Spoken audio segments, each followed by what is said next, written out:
सबसे ज्यादा मजदूरों की दिक्कतें अगर कहीं आई हैं तो गुजरात में आई हैं, अहमदाबाद में आई हैं, और अब तो आपके उच्च न्यायालय ने भी कह दिया। उच्च न्यायालय की टिप्पणी सुना होगा सुधांशु जी आपने। उच्च न्यायालय ने कहा गुजरात की स्वास्थ्य सेवाएं डूबता हुआ टाइटैनिक जहाज है, वहां पीपीई किट का अभाव है, वहां बेड का अभाव है, वहां के सिविल अस्पताल काल कोठरी में तब्दील हो चुके हैं, और प्राइवेट लैब को गुजरात में किसी भी कोरोना के संक्रमित व्यक्ति की टेस्ट करने की इजाजत नहीं है। यह है गुजरात मॉडल, जिस पर भारतीय जनता पार्टी पूरी दुनिया में ढिंढोरा पीटती है। यह आपका गुजरात का मॉडल है। और रेलवे ने तो जो इस देश के मजदूरों के साथ किया है वो अक्षम्य अपराध है, कभी कोई भूल नहीं सकता है। रेल मंत्री ने जिस प्रकार की संवेदनहीनता मजदूरों के प्रति दिखाई है, प्रवासी मजदूरों को घर पहुंचाने के मामले में वो महीनों महीने पैदल चल चल के 1300 किलोमीटर साइकिल चला के एक 13 साल की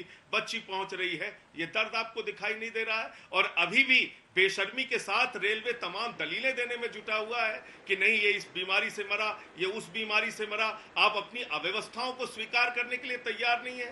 दिन रात रेल मंत्री दिल्ली, बंगाल, महाराष्ट्र विपक्षी सरकारों को टारगेट करने में लगे रहते हैं। मैं समझता हूं ये चरित्र केंद्र का राज्य सरकारों के प्रति, विपक्षी सरकारों के प्रति ठीक नहीं है कि मदद देने के नाम पे हाथ पीछे खींच लेंगे, राजनीति के नाम पे आरोपित करेंगे।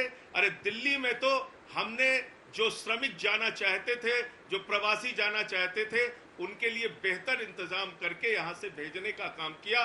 और जिन राज्य सरकारों ने, मैं फिर से दोहराऊंगा नहीं, कहा कि हम टिकट का पैसा नहीं दे सकते, उसका दिल्ली राज्य सरकार ने पैसा दिया। देखिए रोहित जी, आप जो आंकड़े आपके सामने हैं उसको मानिए। और उस पे अरविंद केजरीवाल जी, दिल्ली के उप मुख्यमंत्री, ने भी कहा था 17,500 करोड़ रुपए आपने आपदा राहत के नाम पे बांटा कि इस आपदा से निपटने के लिए राज्य सरकारों को हम मदद देंगे। आप सुधांशु जी से ही पूछ लीजिए, 17.5 रुपए भी दिल्ली को नहीं दिया।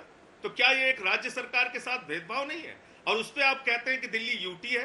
अरे भाई, बीमारी जहां पे ज्यादा रहेगी वहां ज्यादा आपकी मदद की जरूरत है हमें। अगर कश्मीर में अगर पाकिस्तान हमला कर देगा तो आप कहेंगे कि यूटी हम मदद नहीं करेंगे। सर मैं यही तो पूछ रहा हूं।